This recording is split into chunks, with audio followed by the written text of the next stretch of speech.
तो टॉपिक ये है कि electrostatic potential energy of A electric dipole आपको कैलकुलेट करनी है इन एक्सटर्नल इलेक्ट्रिक फील्ड। मतलब आपको एक एक्सटर्नल इलेक्ट्रिक फील्ड गिवन है और उस एक्सटर्नल इलेक्ट्रिक फील्ड के अंदर एक इलेक्ट्रिक डायपोल की इलेक्ट्रोस्टैटिक पोटेंशियल एनर्जी कैलकुलेट करनी है। बिल्कुल आसान सा टॉपिक है, ध्यान से समझेंगे। मान लो कि ये कोई इलेक्ट्रिक फील्ड है और इस इलेक्ट्रिक फील्ड के अंदर हमने एक इलेक्ट्रिक डायपोल को रखा हुआ है। इलेक्ट्रिक डायपोल को हमने कुछ इस तरीके से रखा है कि उसका जो इलेक्ट्रिक डायपोल मोमेंट है वो इलेक्ट्रिक फील्ड की डायरेक्शन से थीटा एंगल के ऊपर है। इलेक्ट्रिक डायपोल का ये नेगेटिव चार्ज है, ये पॉजिटिव चार्ज है, और हम जानते हैं कि इलेक्ट्रिक डायपोल के लिए नेगेटिव चार्ज से पॉजिटिव चार्ज की तरफ इलेक्ट्रिक डायपोल मोमेंट की डायरेक्शन कंसिडर की जाती है। और हमने इस तरीके से इस इलेक्ट्रिक डायपोल को रखा है इलेक्ट्रिक फील्ड में कि ये जो इलेक्ट्रिक डायपोल मोमेंट है ये इलेक्ट्रिक फील्ड की डायरेक्शन से कितना एंगल बना रहा है, कोई थीटा एंगल बना रहा है। थीटा की वैल्यू कुछ भी हो सकती है, हम एक जनरल फॉर्मूला डिराइव कर रहे हैं इसलिए हमने यहाँ पे थीटा कंसिडर किया है। बाकी थीटा 90, 180, 0 कुछ भी हो सकता है, 60 डिग्री, 30 डिग्री, वो हम फॉर्मूला डेवलप हो जाएगा तो उसके बाद में इजीली वैल्यूज पुट करके उससे सॉल्व कर सकते हैं। तो ये एक इलेक्ट्रिक डायपोल हो गया। हमको पता है कि जब हम इलेक्ट्रिक डायपोल को एक्सटर्नल इलेक्ट्रिक फील्ड के अंदर रखते हैं तो उसके ऊपर एक टॉर्क लगता है, ठीक है। उस टॉर्क का फॉर्मूला क्या होता है, पीई साइन थीटा, याद है क्या? इसको हम P क्रॉस E भी लिख सकते हैं वेक्टर फॉर्म में। तो ये PE साइन थीटा इतना टॉर्क लगेगा और टॉर्क की डायरेक्शन क्या होगी, तो देखो हमने ये डिस्कस किया था कि जो पॉजिटिव चार्ज होता है उस पर हमेशा इलेक्ट्रिक फील्ड की डायरेक्शन में फोर्स लगता है, याद है क्या? F equals to q into e, ये फोर्स का फॉर्मूला होता है, लिख देता हूँ इधर, F equals to q into e, ये फोर्स का फॉर्मूला है, ये वेक्टर फॉर्म में है। तो पॉजिटिव चार्ज पे इलेक्ट्रिक फील्ड की डायरेक्शन में फोर्स लगेगा और जो नेगेटिव चार्ज होता है यहाँ पे नेगेटिव लगेगा तो फोर्स की डायरेक्शन ई के अपोजिट, यानी कि इलेक्ट्रिक फील्ड के अपोजिट डायरेक्शन में आ जाएगी। मतलब जो नेगेटिव चार्ज है उस पर इलेक्ट्रिक फील्ड के अपोजिट डायरेक्शन में फोर्स लगेगा, ये फोर्स की डायरेक्शन होगी। अब इन दोनों फोर्सेस की वजह से जो इलेक्ट्रिक डायपोल है वो ऐसे क्लॉकवाइज डायरेक्शन में रोटेट करने की कोशिश करेगा। मतलब यहाँ पे जो टॉर्क इस डायपोल पे लगेगा वो इसको कौन सी डायरेक्शन में रोटेट करेगा, क्लॉकवाइज डायरेक्शन में। ये कौन सी डायरेक्शन है, अरे क्लॉकवाइज है कि नहीं है, इसी को तो बोलते हैं क्लॉकवाइज डायरेक्शन, घड़ी जैसे चलती है। तो क्लॉकवाइज डायरेक्शन में इलेक्ट्रिक डायपोल रोटेट होने की कोशिश करेगा और टॉर्क कितना लग रहा होगा, ये जब इसको थीटा एंगल पे रखा तो इतना टॉर्क लग रहा है इसके ऊपर। अच्छा, ये जो इलेक्ट्रिक डायपोल मोमेंट है इसका फॉर्मूला याद है सबको? इलेक्ट्रिक डायपोल मोमेंट का फॉर्मूला होता है Q इंटू 2A, जहाँ पे 2A का मतलब है डिस्टेंस बिटवीन द चार्जेस। ये टोटल डिस्टेंस 2A होती है, चार्जेस में से किसी भी एक चार्ज का मैग्नीट्यूड Q होता है और P क्या है, इलेक्ट्रिक डायपोल मोमेंट। तो डायपोल ऐसे घूम रहा है यदि, और ये घूम के कौन सी कंडीशन में आने की कोशिश करेगा, थीटा इक्वल टू 0, क्योंकि जैसे ये घूम के ऐसे इस कंडीशन में आ जाएगा तो थीटा 0 होते ही ये पॉजिटिव चार्ज यहाँ पे आ जाएगा, नेगेटिव चार्ज यहाँ पे आ जाएगा, फिर नेगेटिव चार्ज पे उधर फोर्स लगेगा, पॉजिटिव चार्ज पे इधर, और फिर उसके बाद में ये नेट फोर्स क्या हो जाएगा, कैंसिल, और इससे टॉर्क भी प्रोड्यूस नहीं होगा तो ये आगे नहीं घूम सकता फिर। तो ये जब थीटा इक्वल टू 0 वाली कंडीशन में होगा तो उस कंडीशन को हम स्टेबल इक्विलिब्रियम कंडीशन बोलते हैं, उस कंडीशन में आके ये रेस्ट में आ जाता है, ठीक है। तो इतनी बात हम ऑलरेडी जानते हैं इसके बारे में। अब मुझे कैलकुलेट करना है कि इसकी इलेक्ट्रोस्टैटिक पोटेंशियल एनर्जी कितनी होगी। अब इलेक्ट्रोस्टैटिक पोटेंशियल एनर्जी कैलकुलेट करने का तरीका ये होता है कि हम जब इस इलेक्ट्रिक डायपोल को इस पोजीशन पे रख रहे हैं तो आपको इसके लिए कितना वर्क करना पड़ा, एक्सटर्नली कितना वर्क करना पड़ा, क्योंकि जितना वर्क हम एक्सटर्नली इस सिस्टम के ऊपर करेंगे, इस इलेक्ट्रिक डायपोल के ऊपर करेंगे, वो ही इसके अंदर इलेक्ट्रोस्टैटिक पोटेंशियल एनर्जी की फॉर्म में स्टोर होगा। तो अल्टीमेटली क्या कैलकुलेट करना है हमको वो वर्क कैलकुलेट करना है जो इस इलेक्ट्रिक डायपोल को इस पोजीशन में रखने में हमने किया होगा। और वर्क क्यों किया, क्योंकि ये जो इलेक्ट्रिक फील्ड है ये इस इलेक्ट्रिक डायपोल के ऊपर फोर्स लगाता है, इस वजह से हमको वर्क करना पड़ेगा।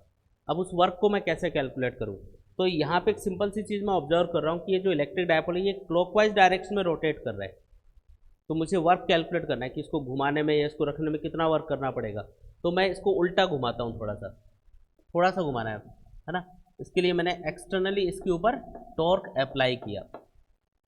मुझे बस इसको नेग्लिजिबल एंगल से, मतलब एक बहुत छोटे से एंगल से घुमाना है। मान लो कि मैंने इसको घुमाया डी थीटा एंगल से, ये वाला जो एंगल है ये कितना है, डी थीटा। तो इसको एक डी थीटा एंगल से रोटेट करना है, तो एक्सटर्नली जो टॉर्क हमको अप्लाई करना होगा वो किसके बराबर होगा, ऑलमोस्ट स्टोक के इक्वल होगा। तो ये आपको मामूली सा इसको थोड़ा सा अपोजिट डायरेक्शन रोटेट करना है, एंटी क्लॉकवाइज डायरेक्शन में। तो ये जो टॉर्क इसके ऊपर लग रहा है, जस्ट इसके अपोजिट डायरेक्शन में उतना ही टॉर्क लगा दो, ऑलमोस्ट इक्वल लगाना है मतलब। तो यहाँ पे जो एक्सटर्नल टॉर्क हमने अप्लाई किया वो ऑलमोस्ट इस टॉर्क के इक्वल होगा, यानी कि पी ई साइन थीटा के इक्वल होगा। जब हमने इसको एंटी क्लॉकवाइज डायरेक्शन में डी थीटा एंगल से रोटेट किया तो हमें जो वर्क करना पड़ेगा, क्योंकि स्मॉल एंगल से घुमा रहे हो तो स्मॉल वर्क करना पड़ेगा, वो वर्क होगा डी डब्ल्यू। और उसका फॉर्मूला क्या होगा? वर्क का फॉर्मूला होता है, अगर लीनियर मोशन की बात करें तो फोर्स इंटू डिस्प्लेसमेंट, लेकिन रोटेशनल मोशन में फोर्स की जगह आ जाता है टॉर्क और डिस्प्लेसमेंट की जगह आता है एंगुलर डिस्प्लेसमेंट। तो यहाँ पे फॉर्मूला बनेगा टो इंटू डी थीटा। ये समझ में आया क्या? अच्छा, तो यहाँ पे टो की वैल्यू मैं पुट कर देता हूँ। टो की वैल्यू है यहाँ पे P E sine theta into D theta. ठीक है, ये वो स्मॉल वर्क है जो इसको एंटी क्लॉकवाइज डायरेक्शन में डी थीटा एंगल से रोटेट करने में हमको करना पड़ा।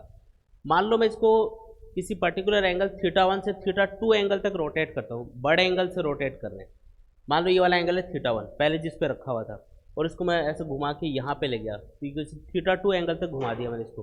कितना रोटेट किया? θ1 से θ2 एंगल तक। समझ रहे हो बात? डी थीटा के लिए इतना वर्क किया, लेकिन θ1 से θ2 एंगल तक रोटेट करोगे तो टोटल कितना वर्क करना पड़ेगा?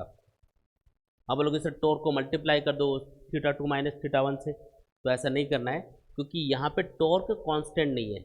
अगर टॉर्क कांस्टेंट होता तो मैं सीधा कर देता टॉर्क इनटू एंगुलर डिस्प्लेसमेंट कितना हुआ। यहाँ पे टॉर्क कांस्टेंट क्यों नहीं है? जैसे आप इसको घुमाओगे तो थीटा बदलेगा, और थीटा बदलेगा तो टॉर्क भी बदलेगा, यानी कि टॉर्क यहाँ पे क्या है?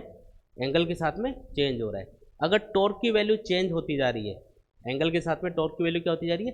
चेंज। तो आपको करना ये पड़ेगा कि आपको इंटीग्रेशन मेथड यूज़ करना पड़ेगा और उस टोटल वर्क को कैलकुलेट करना पड़ेगा। तो उस टोटल वर्क को कैलकुलेट करने का तरीका ये होगा कि आप θ1 से θ2 की लिमिट के साथ में इस डी डब्ल्यू का इंटीग्रेशन करो। लिमिट क्या लगानी है? θ1 से θ2, क्योंकि θ1 से θ2 एंगल तक हमने इसको रोटेट किया है। ये वैल्यू पुट कर देते हैं डी डब्ल्यू की, जो कि है पी ई साइन थीटा। ठीक है जी। अब देखो P और E ये दोनों यहाँ पे कांस्टेंट है, ये दोनों वैल्यू क्या होती है? कांस्टेंट। तो इनको इंटीग्रेशन से बाहर लिखेंगे। साइन थीटा का इंटीग्रेशन क्या होता है? Minus cos theta. ठीक है ना, इसका होता है माइनस, माइनस में बाहर लगा देता हूँ, अंदर लिखा मैंने कॉस थीटा, लिमिट θ1 टू θ2। और इस तरीके से टोटल वर्क अपने पास आ गया माइनस पी ई, और लिमिट्स में आप कैसे पुट करते हैं? Upper limit minus lower limit. तो यहाँ पे थीटा की जगह अपर लिमिट पुट करो तो ये बनेगा cos θ2 minus lower limit, theta की जगह लोअर लिमिट θ1 पुट करेंगे। आया समझ में? अच्छा, जो वर्क एक्सटर्नली हमने सिस्टम पे किया है वो किसकी फॉर्म में स्टोर होता है? पोटेंशियल एनर्जी की फॉर्म में। इसका मतलब अगर इस इलेक्ट्रिक डायपोल की θ1 एंगल पे पोटेंशियल एनर्जी थी u1, और जब हमने इसको घुमा के θ2 एंगल पे सेट कर दिया, अब इसकी पोटेंशियल एनर्जी है u2। तो जो पोटेंशियल एनर्जी में चेंज आया होगा वो उस वर्क की वजह से आया होगा जो इस पर किया होगा हमने। इसका मतलब ये जो वर्क है ये किसके बराबर होगा? ये होगा change in potential energy delta U. और डेल्टा यू का मतलब क्या है यहाँ पे? डेल्टा यू का मतलब है u2 माइनस u1। समझ रहे हो बात? भाई ऐसा थोड़ी कि हमने जीरो पोटेंशियल एनर्जी वाली कंडीशन से इसको डिस्प्लेस किया था। हमने θ1 एंगल पे रखा था इसको पहले, और θ1 एंगल पे भी तो इसकी कुछ पोटेंशियल एनर्जी रही होगी। तो θ1 से θ2 एंगल तक रोटेट करने में जितना भी हमने एक्सटर्नली वर्क किया वो इसके अंदर स्टोर हो गया पोटेंशियल एनर्जी की फॉर्म में, यानी कि इसकी पोटेंशियल एनर्जी कितना इंक्रीज हो गई तो जितना आपने एक्सटर्नली वर्क किया। तो सिंपल सा कॉन्सेप्ट है, ये फॉर्मूला बहुत इंपॉर्टेंट है न्यूमेरिकल्स के लिए, हमको याद रखना है। एक फॉर्मूला तो ये याद रखना है। लेकिन अगर आपको पूछ ले कि बताओ कि एक पर्टिकुलर पोजीशन θ1 एंगल या θ2 एंगल पे इलेक्ट्रिक डायपोल की पोटेंशियल एनर्जी कितनी होगी, यह अभी हमने क्या कैलकुलेट किया कि θ1 से θ2 एंगल तक रोटेट करने में पोटेंशियल एनर्जी में कितना चेंज आया या कितना वर्क हमको करना पड़ेगा। तो या तो न्यूमेरिकल इसी पे आएगा, एक इलेक्ट्रिक डायपोल है उसको इलेक्ट्रिक फील्ड में इतने इलेक्ट्रिक फील्ड में रखा है इतने एंगल पे, उसको अब इतने एंगल से घुमा दिया, बताओ पोटेंशियल एनर्जी में कितना चेंज आया या कितना वर्क करना पड़ा। कौन सा फॉर्मूला लगेगा? ये वाला। लेकिन वो पूछिए कि इलेक्ट्रिक डायपोल को इलेक्ट्रिक फील्ड के अंदर इतने एंगल पे रखा है तो बताओ उसकी पोटेंशियल एनर्जी कितनी है।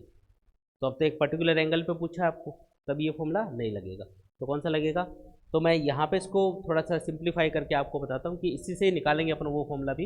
यू डेल्टा यू का मतलब क्या है, u two minus u one, ठीक है, इसको अंदर मल्टीप्लाई करते हैं तो ये आएगा minus p e cos theta to minus, वैसे ये माइनस माइनस प्लस हो जाएगा लेकिन इसको माइनस में रख रहा हूँ मैं, minus p e cos theta one. कोई दिक्कत यहाँ तक? अब दोनों साइड में कंपेयर करो, यू टू की जगह कौन है, minus p e cos theta to, है ना, मतलब इसमें थीटा टू है इसलिए मैंने इसको यू टू से कंपेयर किया है, इसमें थीटा वन है इसलिए मैंने इसको यू वन से कंपेयर किया कि ये यू वन की जगह कौन आ गया, minus p e cos theta one, और यू टू की जगह कौन आ गया, minus p e cos theta two, बीच में माइनस का सिंबल है दोनों साइड में, तो यू टू की जगह है minus p e cos theta to, you one की जगह कौन है, minus p e cos theta one. इसका मतलब थीटा वन एंगल पे इलेक्ट्रिक डायपोल की पोटेंशियल एनर्जी है minus p e cos theta one, और थीटा टू एंगल पे minus p e cos theta to, और किसी थीटा एंगल पे minus p e cos theta. क्या चेंज करना है, थीटा ही तो चेंज करना है, हर बार देखो थीटा ही चेंज हो रहा है, पी और ये एज इट इज है, कॉस भी एज इट इज है, थीटा चेंज हो रहा है। इसका मतलब किसी पर्टिकुलर एंगल थीटा के ऊपर इलेक्ट्रिक डायपोल की पोटेंशियल एनर्जी का फॉर्मूला होगा माइनस, साथ में आएगा माइनस पी कॉस थीटा। बोलो आया कि नहीं आया, अरे बोलो, ठीक है, ये दूसरा फॉर्मूला है, ये दो फॉर्मूले हमको न्यूमेरिकल्स के लिए याद रखने हैं, ठीक है, या तो इस पर न्यूमेरिकल आता है या इस पर आता है, और अगर डेरिवेशन पूछे तो पूरा यहाँ से यहाँ तक करना ही है।